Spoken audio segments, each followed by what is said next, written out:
All right, one last thing to add about Oculus Medium is the scene graph.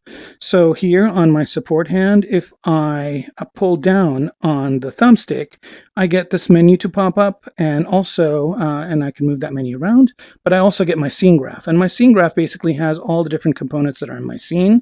And you notice then that I've got a layer that I'm working on, and it's highlighted in green.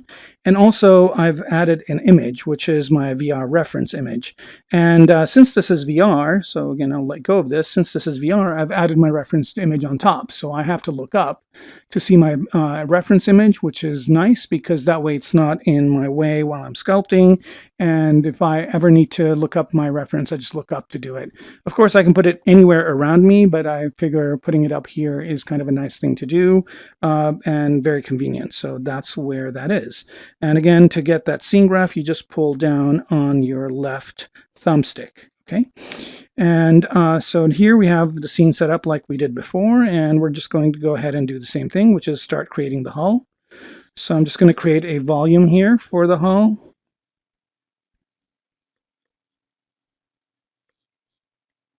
Like so. And again, I don't really care about anything except basically just creating a general volume of what that hull would be. One thing to make sure of is to make sure that these middle areas are filled in so that when you take and erase away, that you do not get gaps there.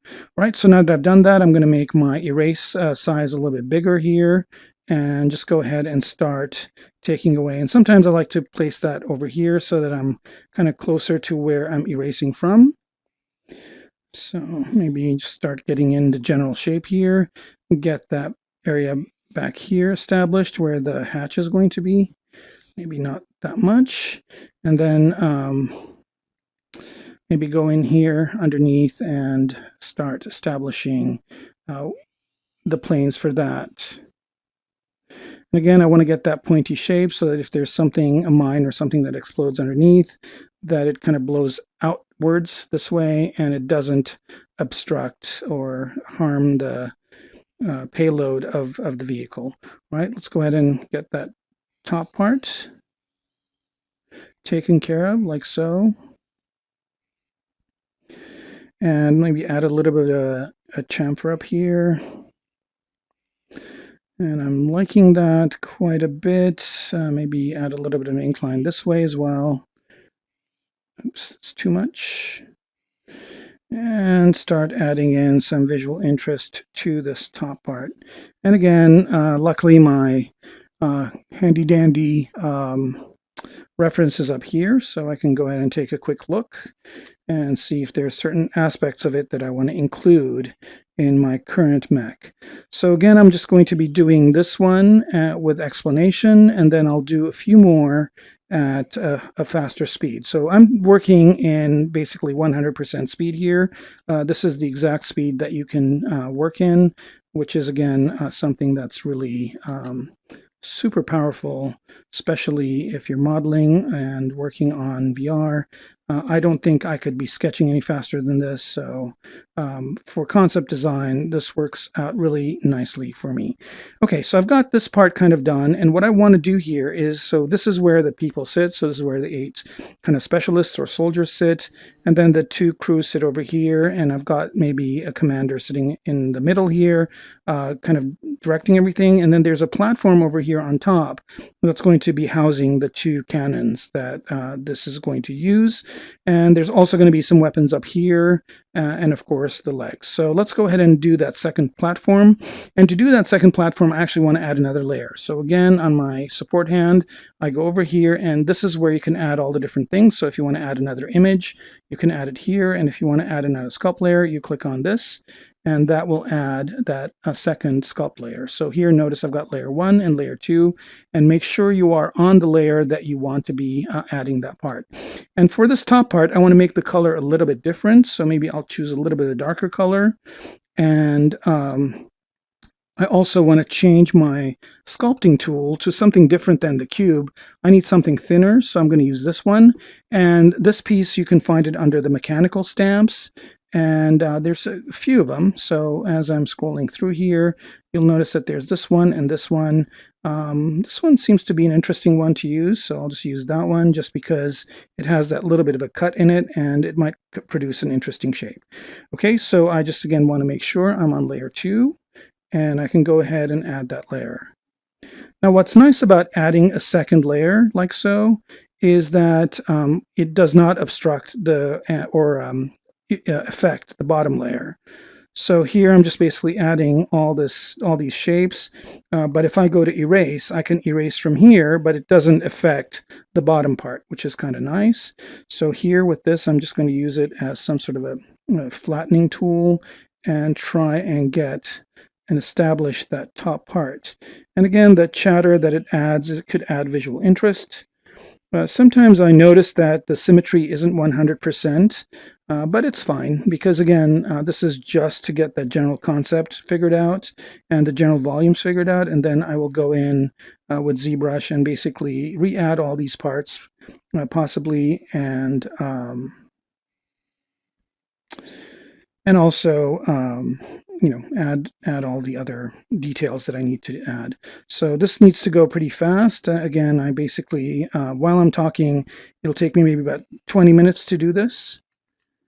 But if I were to do it without talking and just focusing on working, it'll take me about 10 or 15 minutes to do what I'm doing here. Okay, so there's that part, and then, oops, brought up that menu accidentally, and then just kind of taper this down.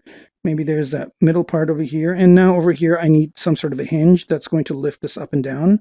By the way, if I want to work on the bottom of this, this is another big advantage, is I can go to that first layer and click on the eye of it, and that hides it. So now I only have this layer showing.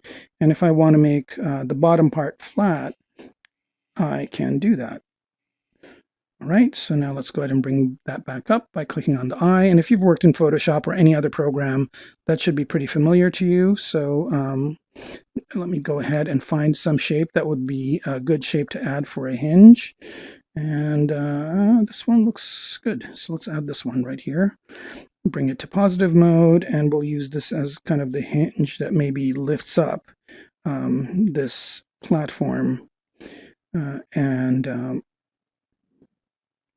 notice here I can use that same part again, kind of flip it around to add maybe like the whole support system for it, and maybe add it one last time over here, like so. Oh. And notice here I'm making it bigger and smaller, the model that I'm working on, just to kind of get a better perspective or a better angle at kind of adding in the details. Right, so that's kind of looking pretty much the way I want it to look. So let's go ahead and add the cannons. So one thing I should mention here is that when you're drawing, so let me pick a shape for the cannon, maybe this one right here. So when you're drawing, you basically press the button and you add it. So notice here that I'm adding a bunch of them, not in a shape that I want. So if I just want to add one of these, undo that. I can go in here and notice that in the options here under stroke type, there's continuous and there's single. If I just choose single, when I press the trigger, it just places one of them down, right?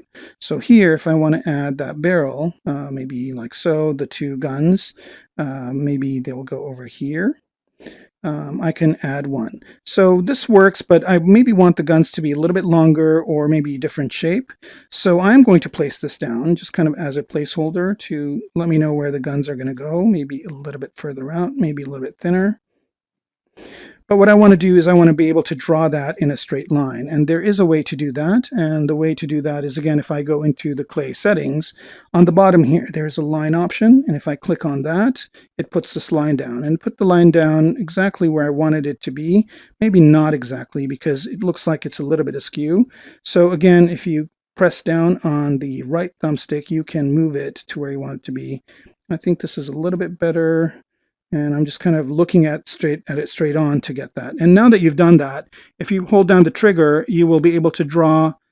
Oh, I'm still in single mode. Let me go back to continuous. If you click and draw, then you can draw a bunch of these in a straight line. And it's a great way to kind of get what I'm trying to do here. Right, let's undo these and make this a little bit thinner and draw out the cannon where I want it to go. And that's kind of interesting. So I want to add maybe a different shape to the cannon, maybe make it a little bit oblong. So let's see if there is some sort of a object here that can help us with that. Maybe this one right here. Let's try that one. And again, the angle is incorrect, so I'll move it over to here, like so, and then turn my line around so it goes right through the object, like so. Takes a little bit of fine-tuning,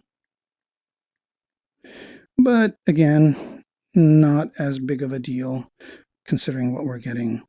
Right, and then I'm just going to make this a little bit smaller, like so, and maybe nope, that didn't go the way I wanted it. Nope, it's not. So I'm just going to change my mind at this point. Instead of doing that, I'm just going to use the cube here and go into erase mode and not use the line anymore. I don't need it, but maybe add a little bit of more visual interest to this. Again, I don't really need to do this in here. I can do it in ZBrush later on, but sometimes, you know, these things get shown in art books and whatnot, so maybe I will do a little bit more, pay a little bit more attention to it than I would regularly, just so it kind of is usable. I mean, it's not going to take up that much time. All right, so that's okay. I think I'll just stick with that. And one last thing I want to add here is some sort of a hinge or something that will control and rotate these. So I'll just use one of these shapes, pop it in. Again, I could have done a single for this, but again, it doesn't really matter. All right, so that looks okay. That's exactly kind of what I wanted. And I don't like this tip sticking out, so I'm just going to go do this to it. And I'm going to switch to the move tool. So again, make it my auxiliary and pull this part forward like so. And switch to the cube again and erase this part. So again, the details of this gun are definitely going to be different. It's just kind of think of this as a placeholder, but I kind of like the way it's coming along. So that's that as far as the top part is concerned. So now what I'm going to do is go ahead and create yet another layer. So here, another layer. Layer 3, make sure I'm on that layer and pick a different color for it. And this time I'll go lighter. And what we want to do at this point is go ahead and create the legs. So I'm going to be switching over to the sphere and choosing where those legs go. Before I do that, no, I think I like it. All right. So before I do that, I'm going to choose where those legs go. So let's say we have one pair that goes over here. I think that color is way too light. Let's pick something a little bit darker and grayer maybe. Let's see if this works. Yeah, better. All right. So that's where this would go. And these would be, again, the engines that are going to drive the legs. I'm going to put another one there and one in the front. And I'm going to have arms as well on this. So I'm going to have the arms come out of this area. So I'm going to put a placeholder for them. Okay, so let's go ahead and switch over to the cube real quick and maybe erase some of these, some areas from this. Like so, specifically also here. And notice that I'm just affecting this because it's on its own layer. And let's do that. All right, so that looks like it would work for legs. And then let me go ahead and start making the legs. And for this one, I'm actually going to choose maybe a different part here. And last time I used the sphere in the first video, and here I'm looking for some other interesting part. Let's see if this one works. Okay, so this one's kind of a a piece of, looks like it's some sort of a kind of something that would be on, let's say, a gear shift or something that's wrapped in cloth. So I'm just going to go ahead and use this. So the first thing I want to do is put in the initial shape, which is going to go downwards and maybe outwards a bit, like so. And then for this one, maybe I'll rotate it around. And notice here that the orientation is not right, so I'll just kind of go all the way to the other side and the orientation is right. Again, these are some of the things that VR is just a dream to work with, and just switching things around like that. And then let's go ahead and make the front legs here, like so. And the reason why I like this is because it kind of has a cloth look to it. I might not do that in the final one, and I definitely will not keep any of this.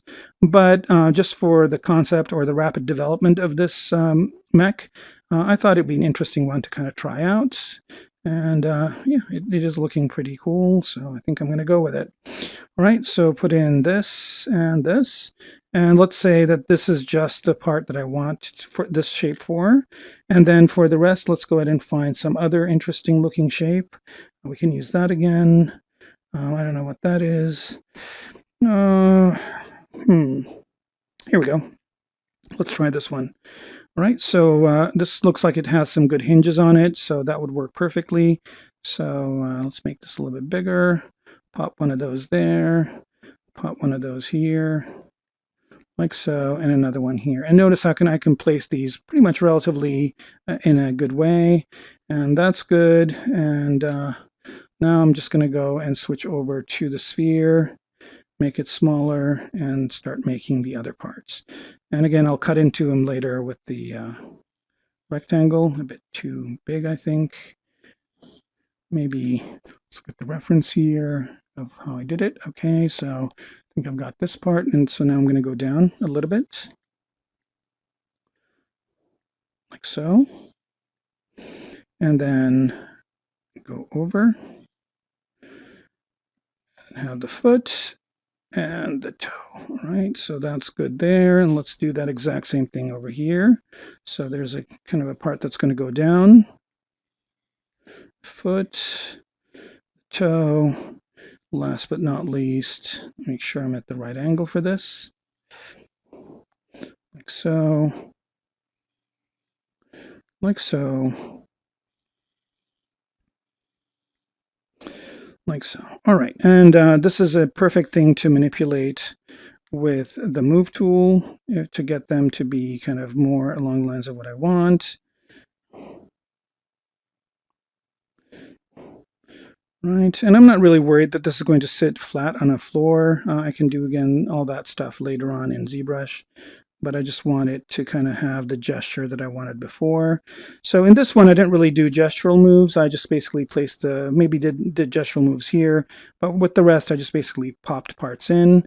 All right, that's looking great. I'm almost done. And last but not least, let's put the arm in there. I'm trying to see if there is a part that I can use that will work well for that. And it looks like there really isn't. Let's try this one. Yeah, maybe this will work. Make it bigger. And go out this way.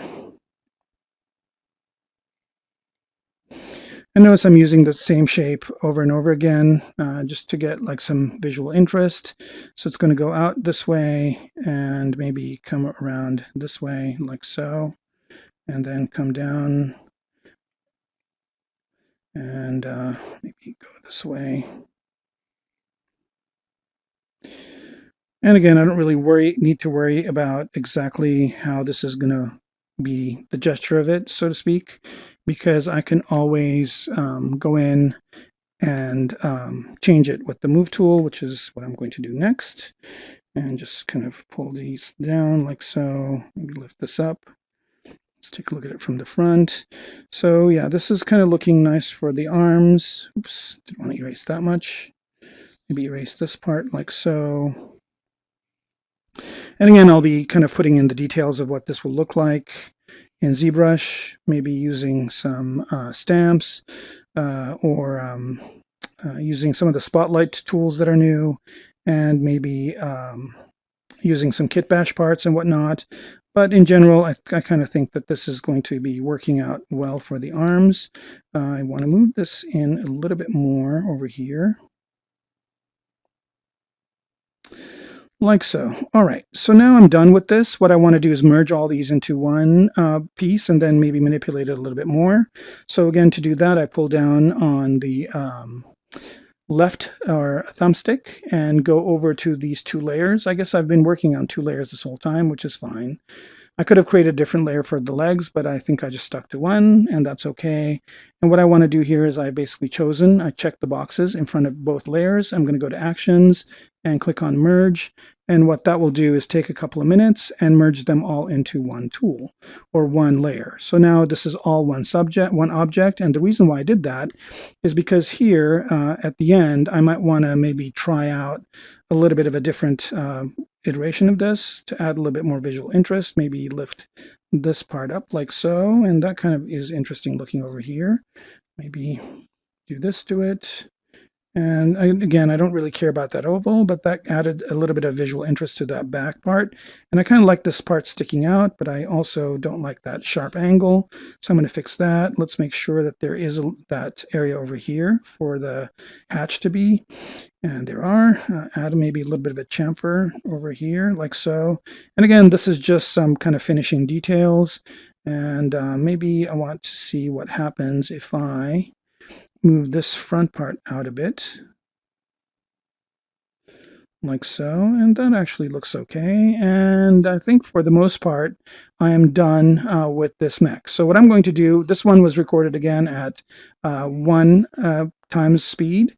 What I'll do is I'll do a few of these. I want to get maybe about 10 or so done. And what I'll do is I'll record those at faster speed and either include them on in the workshop, or if not, on a YouTube channel or something, so you can watch me do a few of these and maybe use some different tricks and maybe some different design choices. All right, so that's that. One last thing is I want to show you how I can view this. So here, if I go again to my tool tray, over here there's a lathe option, so I'm going to go ahead and click on it. And that will rotate my object around. Notice that it's going pretty fast. So if you want to slow it down, you go to the lathe here, select it, and then in the settings of the lathe, take that speed down to maybe about 20 is good. And now you can just look at your object as it's rotating around. You can also make it bigger and look at it that way. So here I'm just going to make it a bigger size. And then when I let go, it's just going to rotate around, and I can kind of look at the details and observe it from this angle, maybe turn it this way and look at it this way. So it's a good way for the object to be moving around, so you can kind of spot areas that you like in it. And if you want to make any changes, last minute changes, you can do that. You can also use this to sculpt with as well, but I tend to just kind of use it as a viewing tool. Yeah, so there's that. Okay, so I'm going to go ahead and turn the lathe off and call this one of the concepts that we could use. So with that, we will go ahead and export this. So again, the file commands are here. So file and export it as an OBJ. I usually tend to export it with the highest resolution and then load it into ZBrush and then part it out and use whatever I can from this concept. But again, getting to something like this in about a matter of 15 to 20 minutes is really useful. And again, if I do 10 of them in half a day, I can show the art director. If he likes the direction, I can move forward. If I'm the art director, I can pick from the 10 that I made or 15 that I made and move forward from there. All right, so with that, we will move on to the next lesson.